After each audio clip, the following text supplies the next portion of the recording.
Clock. All right, here we go. Welcome. Good afternoon, and welcome to the second Saturday seminar series.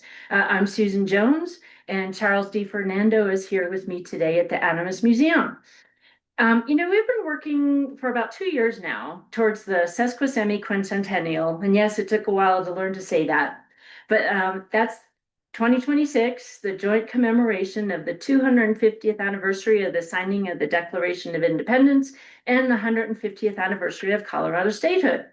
So here at the Honors Museum, we started the commemoration a year ago, this past February, when it was the 150th anniversary of the founding of La Plata County. So today we're going to look at something that was happening 150 years ago, right now, right here in La Plata County, the Hayden Survey of 1875. We're certainly not going to do it full justice in an hour.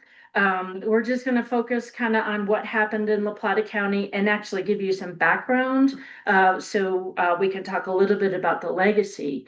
But I hope that it'll pique your interest enough to learn and to read more. And we're going to give you some references to do just that, some really good books.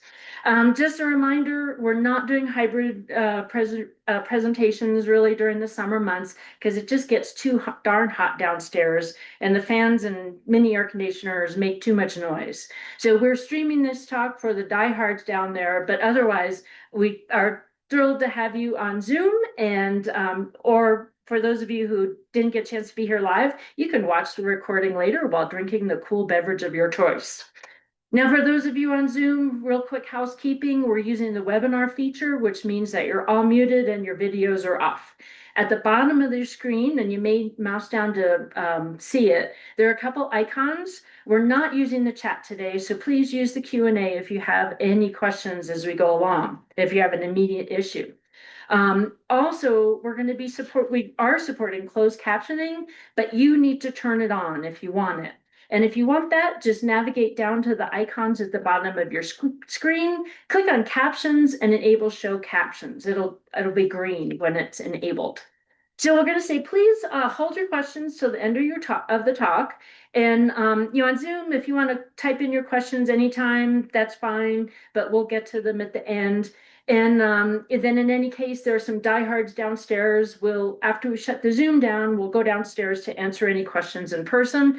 And if we have any questions that are really interesting and exciting, we'll post those answers on the web page with the recording, with the link to the webinar. And this session is being recorded, and you will receive an email in 24 hours with a link to that recording and any show notes. With that, let's get going. A little bit of review to set the stage. Here at the Animas Museum, we recognize that the land we inhabit and the rivers that run through it were and are home to the ancestral Pueblo peoples and the Moach, Caputa, and Winnemuch bands of the Ute people. This was Ute territory. The land we now call La Plata County was home to the Nuche, or the Ute people. Primarily the three of the seven bands, the Weminuche, Capote, and Muach, traversed this land. They would spend the winters in the southern part of their territory, modern northern New Mexico, and then travel along the rivers up into the mountains to hunt into the summers. They lived in teepees or wickiups that were perfect for their migratory lifestyle. They traded and negotiated extensively with other tribes for what they needed beyond what their lifestyle could provide, and in turn allowed them to use their lands for hunting. Now, the Spanish ventured into this area looking for gold, silver, and roots west. In 1765, Juan Antonio Maria de Rivera was sent by Governor Cachupin in Santa Fe to explore what is now Southwest Colorado looking for silver. And if you follow us on social media, you know that it was 160 years ago last week, in 1765, that Rivera named several of our local rivers, including the Piedra, the Pine, the Florida, and of course the Animas. And I'm going to say he never called it the Animas Perdidas, and that's another story. He also left behind the names that we know for the mountains, the San Juans and the La Platas, or the Silver Mountains. Later on, in 1776, two Franciscan friars, Dominguez and Escalante, came through here. They were looking for a route from Santa Fe to the newly established missions in what is now California, up by Monterey. With them was a talented cartographer named Bernardo de Meira y Pacheco, who drew the map we see, or at least a version of what we see here. And there's a lot of detail on it. You can find the La Platas, and you can see the Animas River, and a lot of detail, but he just didn't have the technology that we're going to see later that the Hayden survey had. Now, the Spanish traded with the Utes, who exchanged the shiny rocks that they found to the Spanish for the one thing that the Utes really needed from them, which was horses. The Utes let the Spanish cross their land in search of either silver or gold, like Juan Rivera in 1765, or routes to the missions, like Dominguez and Escalante in 1776. And as we go along in the next year and a half, we're going to be talking a lot more about those expeditions and the people who lived there and the paths they traversed as part of our exploration of the power of place theme for the 250-150 commemoration. Now, this is one version of the map that Mira Pacheco made. And this was the best available for a long time. But American map makers didn't get it directly. A man named Alexander von Humboldt, who is a Prussian or German polymath who visited the Americans, he got a copy of this map, and he used it to prepare maps that he made. And in 1803, he shared those with Thomas Jefferson. Now, Jefferson had just bought the Louisiana Purchase in 1803, but he had no idea where the boundaries were, which kind of started up as a dispute between the United States and Spain. So one of the very first big surveys was in the United States was sent out. And of course, we all know the Lewis and Clark stories, and they headed out in 1804. The Americans in the United States, we really wanted to know what was west. What did we get with this Louisiana Purchase, and what was beyond it? So several surveys went out afterwards, like Zebulon Pike in 1805, 1807, John Gunnison in 1853, John C. Fremont in 1853-54, John Newberry in 1857, and John Macomb in 1859. They like picking that first name, John, I guess. Now, 1859 was when really things started to change for what became the state of Colorado, 149 years ago, becoming a state on August 1st. Now, in the meantime, this is going to be really quick. Gold was discovered in Colorado Territory in late 1858, 1859, which started the Pikes Peak or bust rush. Then the Baker Party arrived in the Animas Valley and in Baker's Park in 1860 and established the first Animas City, which is roughly 12 miles north of where we are here at the museum today. I wanted to mention that because several relatively recent books that talk about the Hayden Survey seem to confuse the two a little bit. But then Civil War broke out in 1861 and the Baker Party leaves. But once the Civil War is over, the US wanted to learn about the lands that would be freed up from enslavement and figure out how Americans could profit from it. The country was looking for economic opportunities and anxious to use new scientific methods to find them. So prospectors trickled up into the high country in the late 1860s and early 1870s, even though the treaty the Utes had signed with the US government in 1868 specifically said they were not allowed to be there. But some of these men knew about placer gold that the Baker Party had seen in 1860, 1861, along the Animas north of us in Cunningham and what's now Arastra, but was then called Mason Gulch. They staked the first hard rock claim in the Animas drainage, maybe even the San Juans, in Cunningham Gulch. But as they looked at that vein, it appeared to carry more silver than gold. And while we associate the San Juans and, of course, Silverton with silver, at this point in the early 1870s, gold was worth about $20.60 an ounce, and silver was only worth $1.29 and harder to process in the field. So the prospectors moved on. They headed up Mason Gulch, following placer deposits up the drainage until they found the vein. This became the Little Giant, and this changed everything out here. This happened in 1870 in September. So it was late in the season. So the prospectors left before the snow started falling, but came back in the spring of 1871.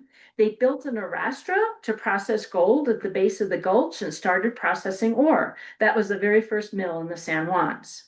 Now, word got out about the Little Giant, and more prospectors headed in. This is all illegal. It's all against the treaties that we signed.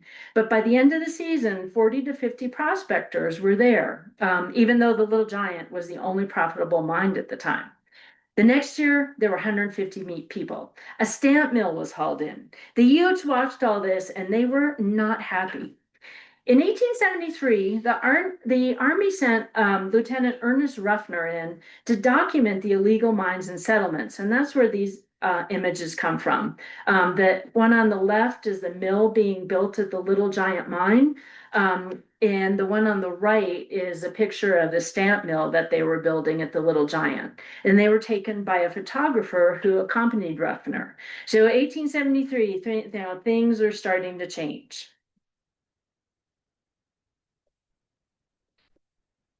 Okay, the next picture here is of the notorious John Moss. So anyway, John Moss is associated with some prospecting activity down here in Southwest Colorado, but the initial discoveries were made by a man by the name of Almerian Reed and a couple of his cohorts, and they lacked the money to develop these deposits in what they called the California District, which was at the base of the La Plata Mountains on the La Plata River. So they, after their discoveries, they go east back to Del Norte, Colorado, and they meet John Moss in a saloon and show him some of their samples. And eventually he says, well, I can probably get some money to help develop these claims. So John Moss was pretty much a promoter. He's got a mixed reputation. You either love him or hate him. I'm sort of in the middle. So anyway, John Moss goes to San Francisco and he acquires funding for this venture. He acquires funding from the Parrot brothers, who were bankers in San Francisco, and he comes back with supplies, and they begin in earnest to try to develop some placer mining on the La Plata River, but there was also a vein discovered, and anyway, we won't go into a whole lot of detail. I have done another webinar about the La Plata Mining District, the California District, and you can watch that at some point. So let's move on to slide number 6. So again, this was before this area was legally opened up. John Moss was responsible for negotiating his own treaty for the area over around the base of the La Platas, which allowed them to be there. He exchanged different things with the Utes for that agreement.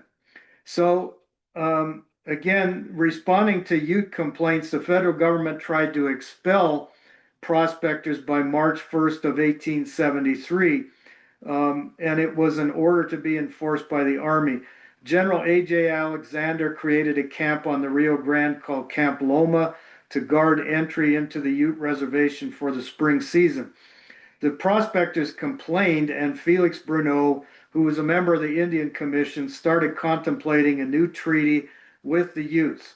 The order was lifted based on the promise of a treaty, and prospectors flooded in. Brunot is pictured on the left there, and he negotiated with Ute on the right. Again, Ute was not an overall chief of the Utes, but he was multilingual. The government picked him because of that, because he could communicate.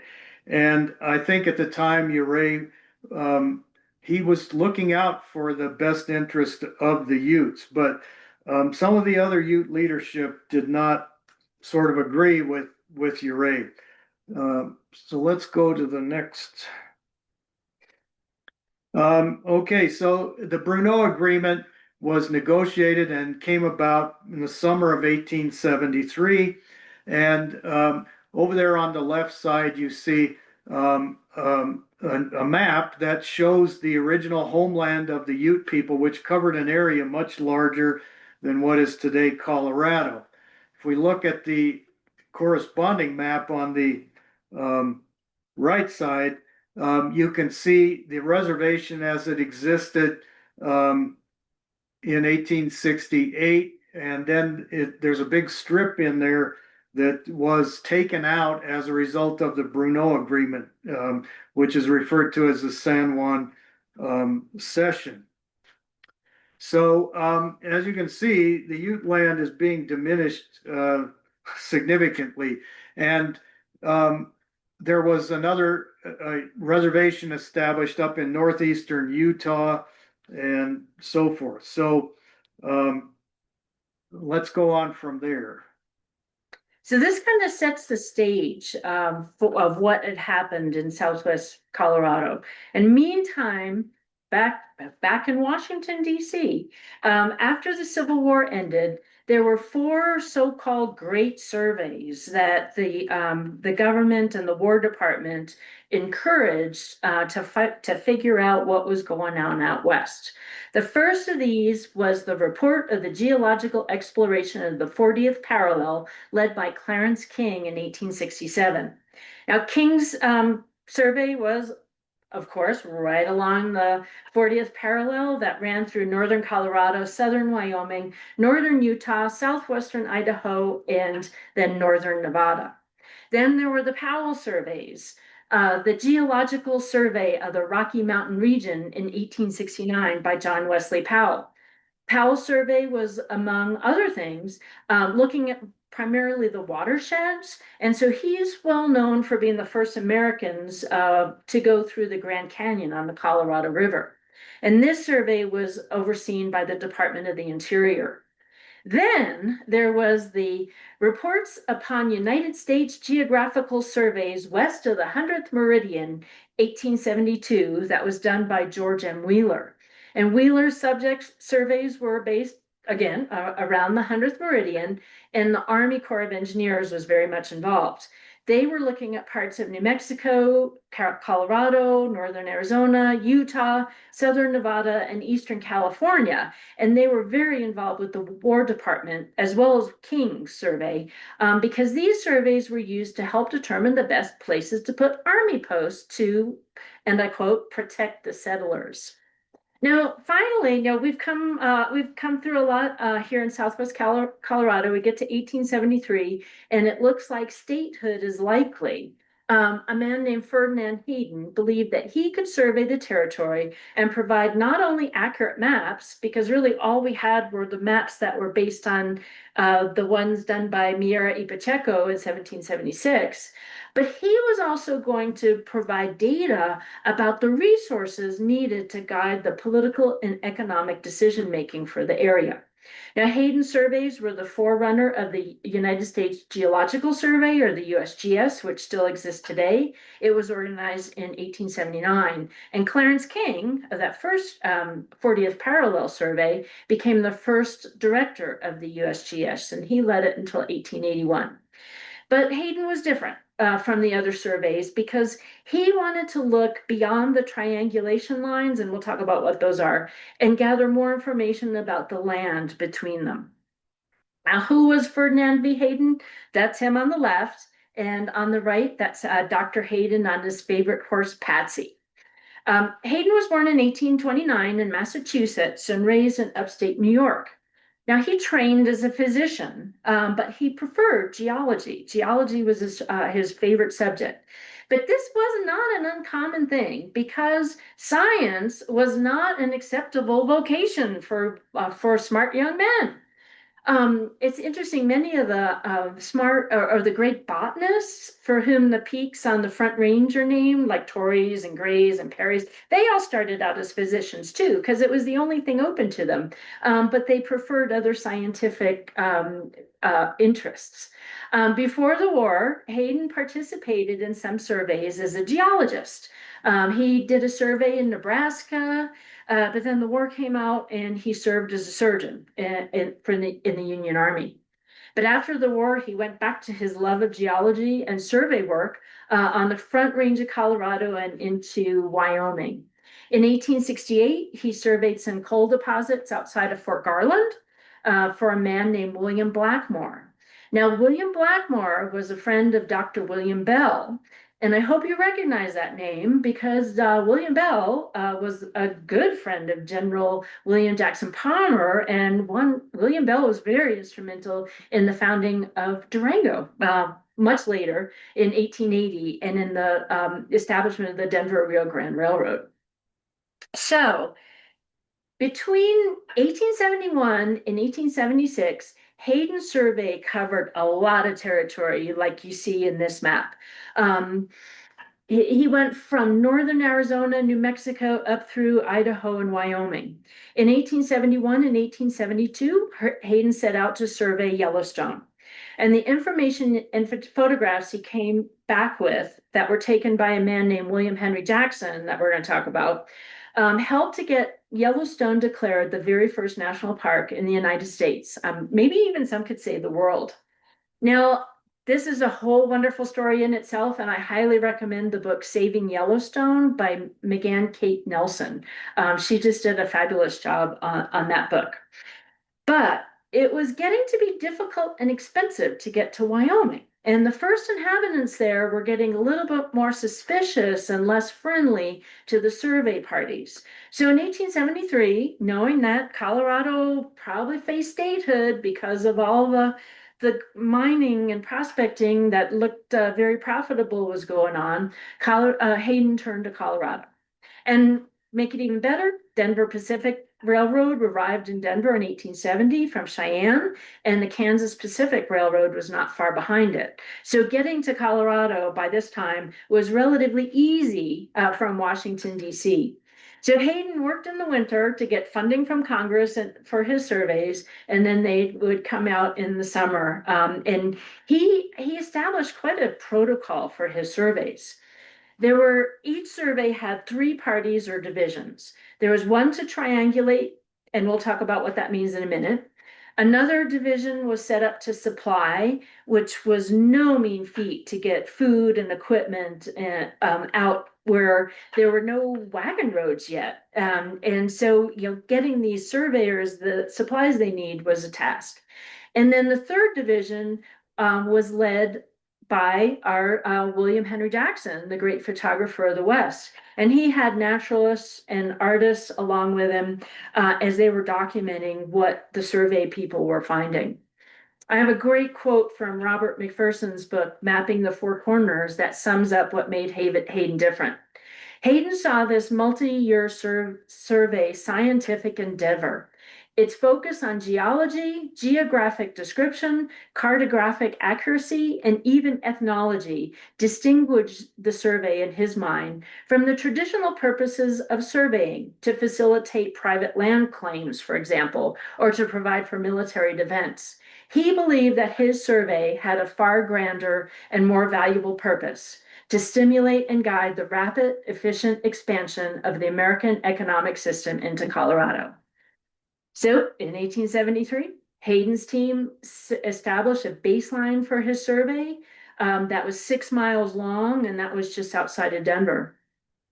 And then in 1874, he sent a team, including Franklin Rhoda, to Southwest Colorado because, and I quote from, this is a quote from Hayden, in 1873, the tract of land supposed to contain all or nearly all of the metalliferous lodes was purchased from the Ute Indians by the United States government. It was therefore one of the main objects of the San Juan Division to inquire into the geographical and mineralogical characteristics of these lodes, with a view to obtain some idea regarding their relations and values. Now you hear it. This survey was not to set reservation boundaries for the Utes. After there were boundaries that had to be set and they had to be surveyed after the Brunot agreement, but that wasn't their job. But the Utes knew what they were up to.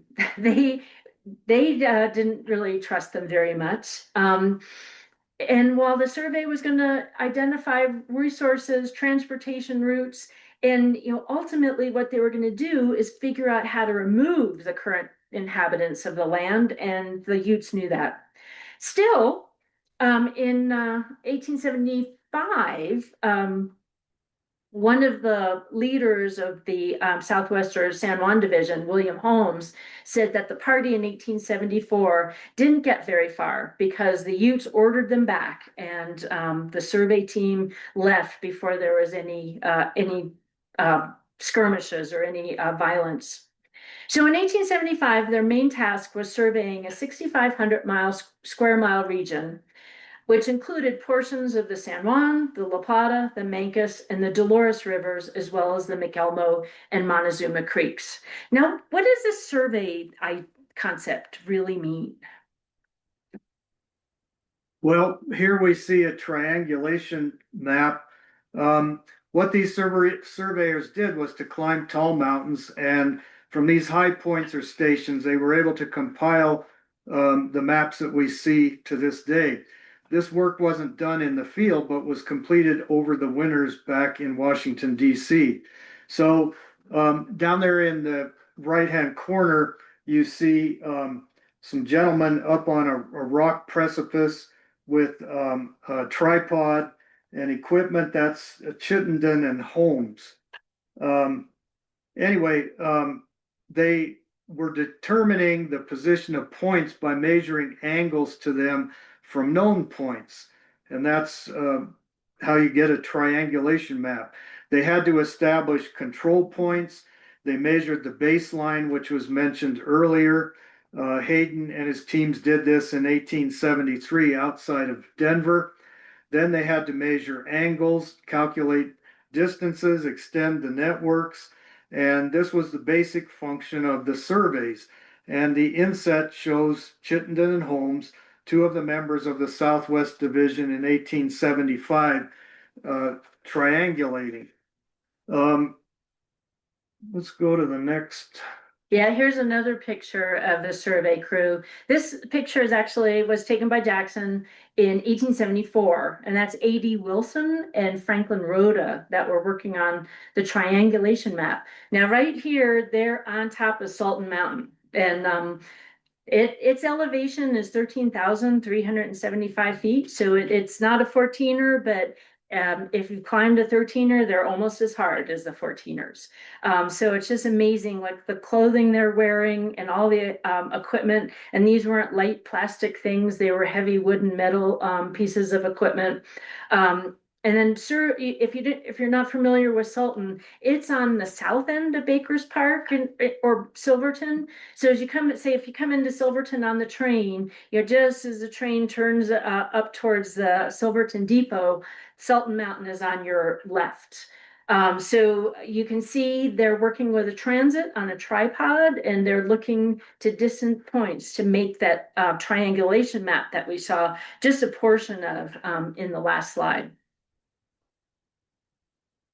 In this slide, we see several instruments, surveying instruments that are part of the collection of the Animas Museum.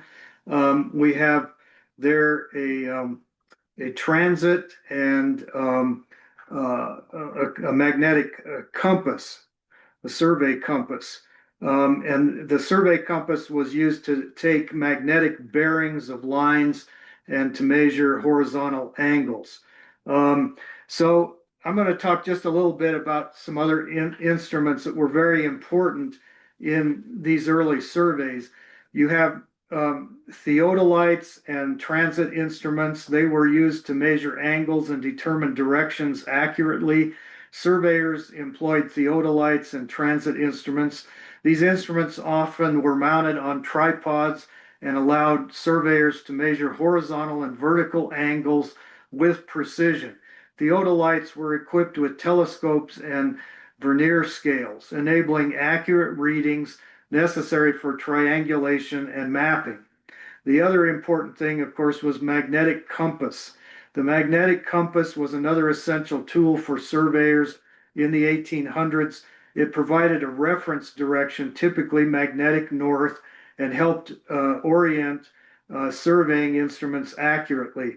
Despite its limitations due to local magnetic anomalies, the compass was indispensable for initial bearings and rough orientation in the field. Also, what was introduced by the mid 19th century was the introduction of plane table surveying. In the mid 19th century, plane table surveying gained popularity, particularly for topographic mapping. Surveyors would sketch maps directly in the field using a plane table or a drawing board mounted on a tripod. This method integrated direct measurement with graphic representation, allowing for real-time adjustments and more detailed mapping. So let's go to the next slide. This is a great picture from our collection showing a survey crew. This is much later. This is a survey crew that was employed by the Pagosa Lumber Company, and they were surveying the lumber company's railroad routes over in the area around Pagosa Springs. Let's go to the next. Yeah, before we do, I do want to point out, like nothing, the survey crews didn't change much in 100 years. Right. And one of the important members that we won't talk about a lot about today is the guy on the right. That's the cook. Yeah. They all of the divisions in survey teams had a cook, and they boy, they certainly depended on the cook quite a bit. Another member of the survey crew that this is kind of unique for Hayden surveys was William Henry Jackson, the great photographer of the West. That's him on the left during the Hayden survey of 1872 in the Tetons in Wyoming. And then on the right, I'll talk that's the camera that he took with him on the 1875 survey. So real quick, William Henry Jackson was born in 1843 in upstate New York and was raised in Troy, New York. His mother was a well-known watercolorist, and Jackson inherited her talent for painting and sketching. He enlisted in the Union Army during the Civil War and saw action at the Battle of Gettysburg. And he sketched everything all along the way, everything that his Army buddies and he made sketches of it. So after the war, he headed west. He landed in Omaha, where he opened a photography studio with his brother. And that is where one day Ferdinand Hayden walked in the front door and met him and invited him to join the Yellowstone survey. From then on, Jackson was a mainstay of Hayden surveys, photographing and sketching all the wonders that they found along the way. So I mentioned the picture at right is the camera he used in 1875.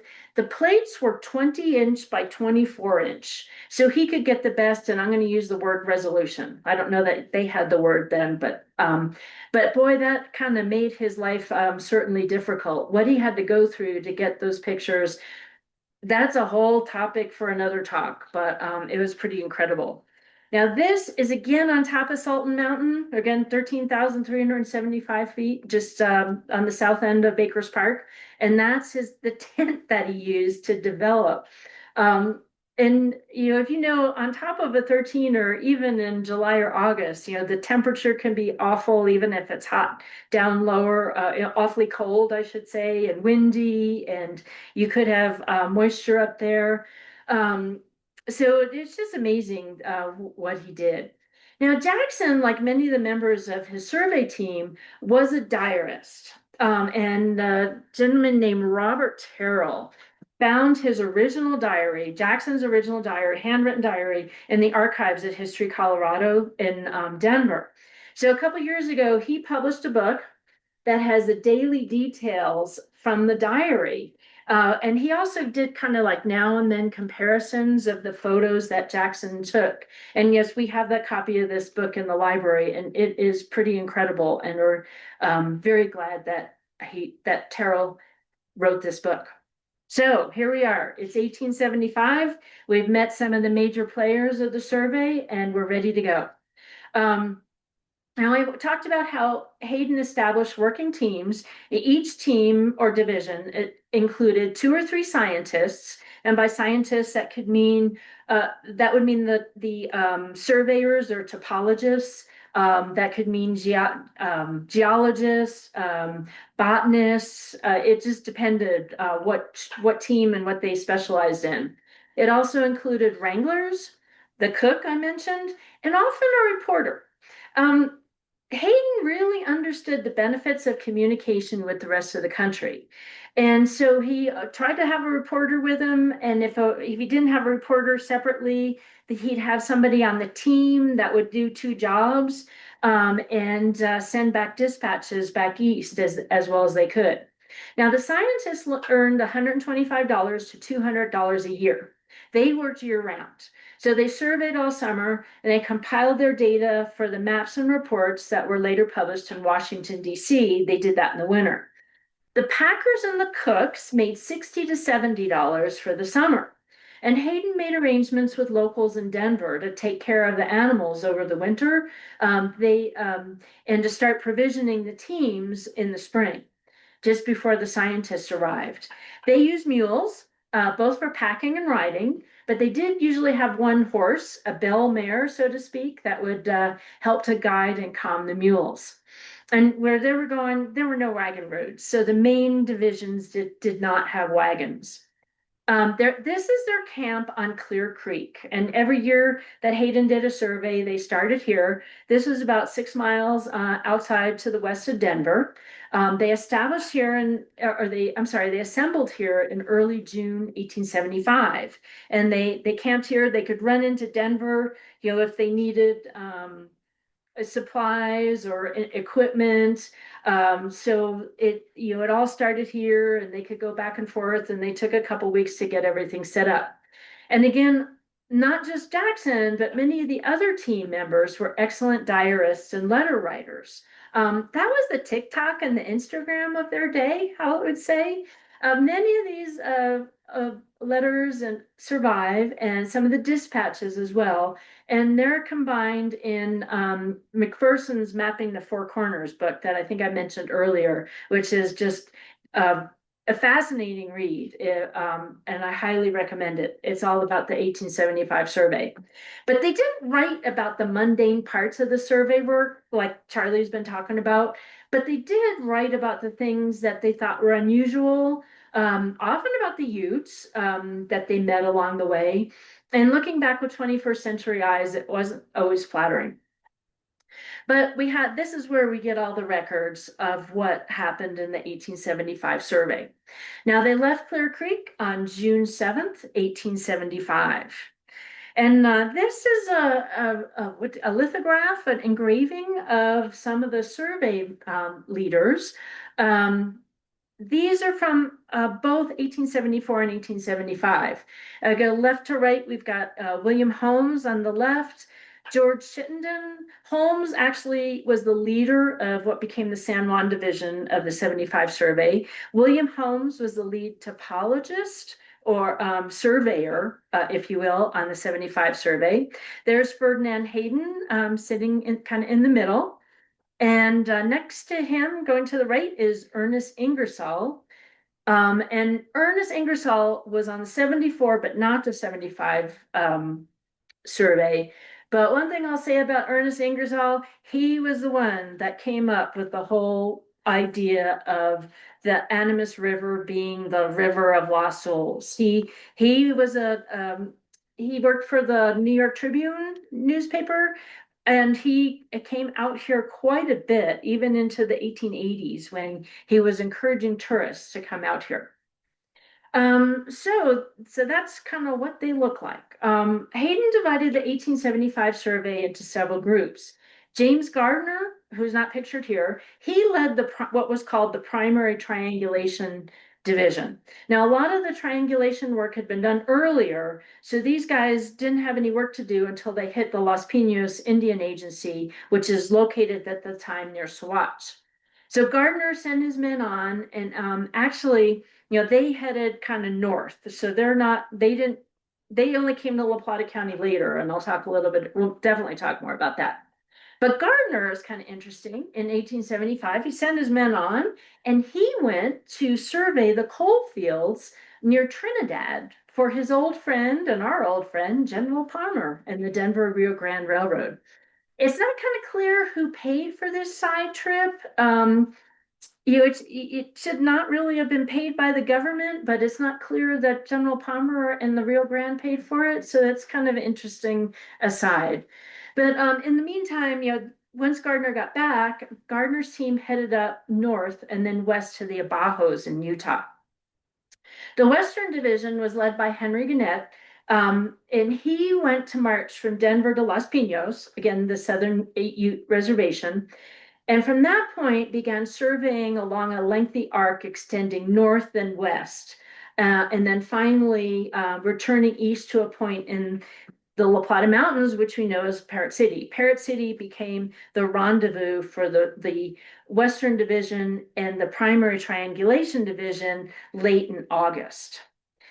But the Southwest Division, or also called the San Juan Division, was led by William Henry Holmes and assisted by George Chittenden as one of his main topographers, and also William Holmes. They headed southwest, and they were also tasked with learning more about the prehistoric ruins that had been spotted along the Mancos River the year before. And then finally, and then the last person in this picture is William Henry Jackson. He led the photographic division, and his job was to take spectacular photos and then also primarily to explore the ancient ruins along the Mancos River. And this was where some of the ethnology bit comes in, because Jackson planned to go to Arizona to meet the descendants of the ancestral Pueblo people at Hopi and talk to the people at Hopi Pueblo. And I mentioned Ernest Ingersoll. There were in 1875, Cuthbert Mills of the New York Times was the reporter who accompanied the 1875 team. And they sent articles and dispatches whenever they could back east to keep the public enthralled and engaged about their findings in hopes that they would encourage Congress to keep allocating funds for more surveys. And then given the huge expanse of territory and rugged territory these teams were to cover, a man named Charles Aldrich, who's not pictured here, was hired to supply the various teams from La Plata City in the La Plata Mountains. So Aldrich was one of those correspondents who had another job, and he sent dispatches back regularly to the Daily Inter-Ocean magazine. So he was able, though, to go. What he did, he took the train to Pueblo on the new Denver Rio Grande, and then he took wagons down to Tierra Amarilla, where he met a supply train team, and there they were able to barely get some wagons through from Albuquerque, and then he led them to Parrot City. So there's a lot of talking. Here's a map of where all these guys were. Let me see if I can get the pointer working. So we all start in Denver, up here, and the Gannett team kind of went this way. So they're all out up north of us. The Gardner team, they were able to take train for a bit, and then they headed along and they worked with the Gardner team. They were doing the actual the surveying of this northern part. And in the meantime, Holmes came down here. This is the San Juan division, and they headed out this way. And finally, let me see if I get this right, came like through here along with Jackson and through what we know as Silverton, down the Animas Valley to Parrot City. And then also the Aldrich, the supply team, came down this way. And so they came through to Parrot City. So off they went. They all hit Saguache on June 19th. They noted that that small town, which was founded by Otto Mears, we all know and love Otto Mears, they from Saguache, they went on to the Los Pinos agency and they got there by June 22nd. And there, all of the team leaders, each individually, met with Ure because they were still worried. The survey the year before hadn't been allowed in, so they were still worried that the Utes were not going to let them in. Ure assured them that they would be okay, although Ure would not vouch for any people kind of living over here in what's now Utah, any Utes or Paiutes or maybe even Apaches that were out here, because they were totally out of his control. But the survey went on anyway. So Jackson kind of showed where he went. He came through the north and he landed in Howardsville. And this photo was taken 150 years ago yesterday on July 11th, 1875. And yeah, that's Howardsville in the day. That Howardsville, was kind of the first county seat of La Plata County before La Plata County split. It's pretty much kind of a ghost town now because the county seat moved to Silverton when it was established a little bit later on in 1874. And Silverton was there, but that Jackson camped there that night and took that photo. Then he left to rendezvous with the other team members in Parrot City on July 16th. So he left Silverton on July 16th. On the 17th, he camped near Castle Rock, up where with that the school pizza place is and the Needles gas station is. He said it was raining on and off during the day. Boy, don't we wish right now.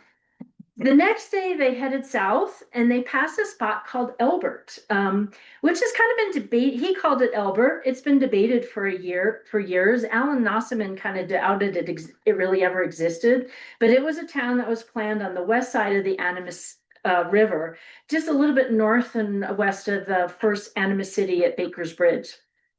The year before, in 1874, Franklin Rhoda, who wasn't on the 1875 survey, mentioned spending the night outside an abandoned cabin at Animas City, and then headed down the Animas Valley, where he found, he quote, yeah, and I quote him, the only tillable land within 100 miles of the mines, which is our Animas Valley coming down to what's now Durango. Now, Jackson doesn't mention these cabins, but he does mention when he got to Hermosa Creek, there were some Ute women drying meat at the Hermosa Creek crossing, and he purchased what he said was quite a lot of it for a quarter. Then he headed west over what he called the old trail to the La Plata River and found the miners at Parrot City.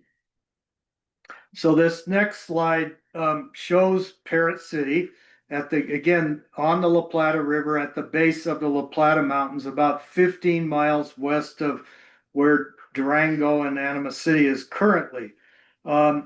We believe that Jackson followed a trail along Falls Creek and then crossed Lightner Creek and Junction Creek and then on to Lightner Creek and over to Parrot City. This photograph was probably taken a little later than July 1875, but within the year. Parrot City would become the county seat of the newly split La Plata County in that time. Jackson set up a tent in the willows and set off to find Captain Moss. So let's go to the next slide. So we've got another picture here of John Moss. He's wearing, typical garb for the time. He's got his bushy beard, etc.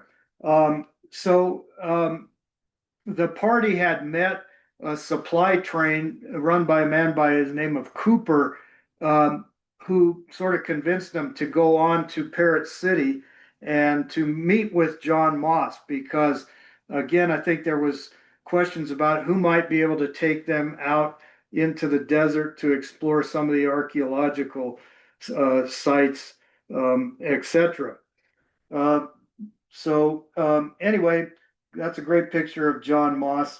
Let's go to the next slide. Oh, well, before that, let's just a moment. We talked earlier about how John Moss had negotiated directly with the Utes to allow his party to prospect in the La Platas and to establish Parrot City, which again was named for Tiburcio Parrot, a San Francisco banker who had invested in Moss's scheme. So he was bankrolling these guys to develop these claims. Um, Hayden picked Parrot City for a rendezvous and a supply depot for his divisions because he was concerned about the Utes and knew that Moss had established a pretty good relationship with them.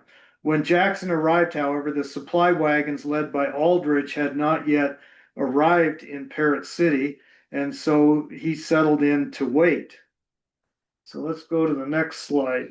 On July 19th, Jackson headed up the La Plata River with Moss to take some photos, including this one showing a placer mining operation. And there's a sluice box there, and they're gold mining in Boren's Gulch. William Boren built a cabin on Boren Creek and called it Nugget City. He had found two gold nuggets, one a little over a half troy ounce, and the other about a quarter of an ounce. When they returned to camp later that day, they found Tom Cooper from the Holmes or San Juan division in town, also looking for supply wagons. Holmes reached Parrot City the first time late in June before the wagons arrived. They took a different route, and Holmes talks about crossing the Pinos River, the Florida, and the Animas rivers, and called it a very large stream. It's said to have but one ford throughout the whole valley. As an aside, we are going to be talking about this more, and uh, we go to work with our Power of Place exhibit for 2026. Because this crossing was probably where the Juan Rivera expedition crossed in 1765 and where Dominguez and Escalante crossed in 1776 and where the old Spanish Trail crossed. The location is probably about where Basin Creek comes into the Animas, south of where Durango is today. When they arrived at Parrot City, Captain Moss went on to assure that the Utes, that Hayden's survey men were not there to run the obnoxious line set by the Brunot agreement.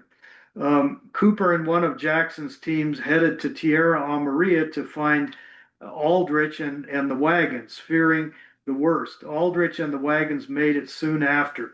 They had been stranded by a flood on the San Juan River and needed to send back to Tierra Amarilla for parts for wagon repair. You have to remember there were no bridges, and these river crossings, if you had heavy rain, were almost impossible. So next here we see a sketch made by William Henry Jackson showing Parrot City and the various creeks that fed into the La Plata where miners were working. The Jackson and Holmes divisions planned to leave Parrot City on July the 27th and head out together at first, but they had different missions. Holmes' group was triangulating while Jackson intended to document more about the ancestral Pueblo and ruins that they had found the year before. In 1874, Jackson met an old acquaintance named E.H. Cooper on the upper Rio Grande. Cooper was coming from Parrot City and told him about the ruins, that they were all around the mining camp at Parrot City, and to look up John Moss as he could lead Jackson right to these. Rivera and Dominguez and Escalante had seen these in the previous century, but their maps and diaries were unknown to Jackson. Jackson hoped that John Moss would accompany him, but Moss had to head to San Francisco and recommended that a man named Harry Lee would be an appropriate guide. With Lee, Jackson's team shown it right. They waited a day for mail, but were disappointed and set out on this new expedition. So this map shows the locations of the ancient ruins that Jackson's group explored. And they, were all over in here. Um, Jackson's group took photographs, they took samples, they made sketches, and here's some of the sketches. They're just absolutely amazing. Of some of the pottery, the ruins they found, even an amazing corrugated cooking pot and details of the corrugation. Jackson's team, now we're heading out of La Plata County. They headed all the way to Hopi, where, in their words, they were pleasantly surprised by the civilization of the people that lived there. But at this point, everybody's out of La Plata County. All divisions are out of La Plata County, and it gets complicated following each one, and we're already running long on time. So again, if you want to learn more, I highly recommend getting a copy of Mapping the Four Corners or the William Henry Jackson Diary, and reading some more. But basically, everybody started heading back to rendezvous with the other divisions at Parrot City in August. And Jackson took this photograph of some of the members of Holmes and Gardner's geological and topographical parties and some of Jackson's division on September 7th, 1875. That's John Moss's cabin at Wright, and Parrot Peak is kind of visible behind that. But in the meantime, the Holmes division established triangulation stations as planned. They headed back to Parrot City, but everybody was there but the Gardner and the Gannett divisions. Because as it turned out, they had a skirmish with the Utes in Utah in August, and they barely escaped with their lives and their mules. They left all of their instruments, baggage, and personal property behind. They had run into a band of Utes that were not happy with the Brunot Agreement, especially since the U.S. government had not paid out the annuities that were promised in the agreement. They saw the members of the survey as representatives of Washington, D.C., and demanded payment. And when the survey team could not do so, they came under attack. Jackson's team traversed the same area 2 weeks later, but I don't know why they did this. Somehow they knew not to say we're from Washington, but they said we're from California, and so the Utes allowed them to pass through without incident. Boy, all this got written up, and the newspapers back east just loved this story. The divisions got to Parrot City, then headed back to Denver and on to Washington, D.C. And the 1875 survey was the last field work undertaken by Hayden. And after years of survey work, this is Hayden's final report published in 1878. This is a copy from the museum's copy in our collection, catalog number 160101. It includes details on all the survey's finding, geology, archaeology, ethnology, Jackson's engravings, and of course, maps. You might be thinking, what took so long to get the book published? It was a lot of data to compile, several years of surveying. And 1876 was our nation's centennial. In Philadelphia, they opened the Centennial Exposition, a big World's Fair, so to say. Hayden saw this as an opportunity for future funding for his team's work. So he and Jackson got a $1,500 appropriation from Congress to build an exhibit hall that featured Jackson's photographs, relief maps, and models of the cliff dwellings that Jackson photographed and sketched. And it turned out to be one of the most popular exhibits at the exposition. So it took them that was kind of a side trip before they got the final report published. But this is a detail map you can get this at the Library of Congress. This is just the detail of the La Plata County that we're talking about. It shows you all the contour lines and the elevations that the Hayden team surveyed and documented. And tucked into this map are several other books or several other maps, excuse me, and I'll go into them quickly. This is a geological map, and historian, not a geologist, but each of the different colors shows the different kind of rocks that are found there. Like that green is Cretaceous, from the ends of the Mesozoic area where there was a warm climate and a shallow inland sea. The blue is Carboniferous, meaning coal bearing, from the late Paleozoic area. The pink and the pinks are different metamorphic rocks or eruptive rocks left behind by volcanoes. So Jackson, he loved this stuff. And so that is just one of the maps that was included. Now, this one is kind of more interesting. It's the economic map. So they took the geology and they figured out what parts of the land were good for what. The pink is agricultural land, and you can see here. This is, of course, in again on La Plata County area. There's the map is of all Colorado. It's a huge map. The pink is agricultural land, and there's not a whole lot of it in here. The buff color is pasture, so where you could have cattle or sheep. The dark green is pine forest. Medium green, pinyon and cedar, blue green is aspen. And all those horizontal lines that you see are coal lands. And there's some boxes that are in there. Those are where their coal mines were. Dots, and you can see some of them in here are gold districts. Kind of up in here, there's some dots. And the circles are silver. And if there's white, that means it's above timberline. So they had these great maps done, and these are all part of the report. And what came out of it? What was the legacy? Well, here's this map. This is the Williams Tourist Map of Colorado and the San Juan mines. This map was based on all of Hayden's work, and it encouraged people to come out here, see the sites that Jackson saw, see the mountains, the prehistoric dwellings. And oh, by the way, if you want to make some money, here's where all the mines are too. So this map is we have a copy of this. This is not our copy, and you might see somebody's drawn in the route in red in the middle of the Denver, South Park, and Pacific. Our copy is not digitized, so this one is in the public domain. But this is the legacy of the Hayden Survey. And according to the Indian agent here in 1876, the area was, and I quote, filling up with surprising rapidity. The roads are filled with trains of immigrants. That whole region bids fair to soon be well peopled. Mines open, towns were built, and the Denver Rio Grande Railroad appeared in the 1880s. And the Utes watched their lands disappear.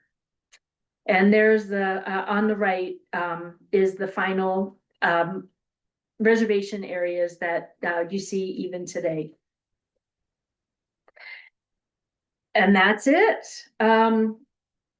Some of the resources we've used today, we'll post in the show notes, including McPherson's book, Bob Blair's, William Henry Jackson, the pioneer photographer, Richard Bartlett's Great Surveys in the American West, and I can go on and on.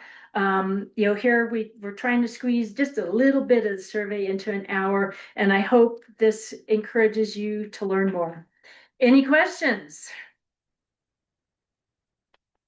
I'll check the Q&A. Go ahead and at this point, type any questions that you have in the Q&A.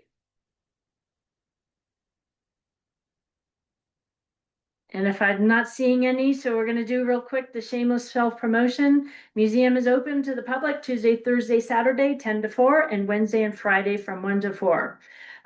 Next, I just heard this is coming up. July 27th from 1 to 3 p.m., the Gable House at 805 East 5th Avenue will be holding the 4th annual ice cream social to support the Animas Museum and the La Plata County Historical Society. Victorian attire is admired but not required. So come on out and enjoy some ice cream. Next month, again, we're going to be on Zoom.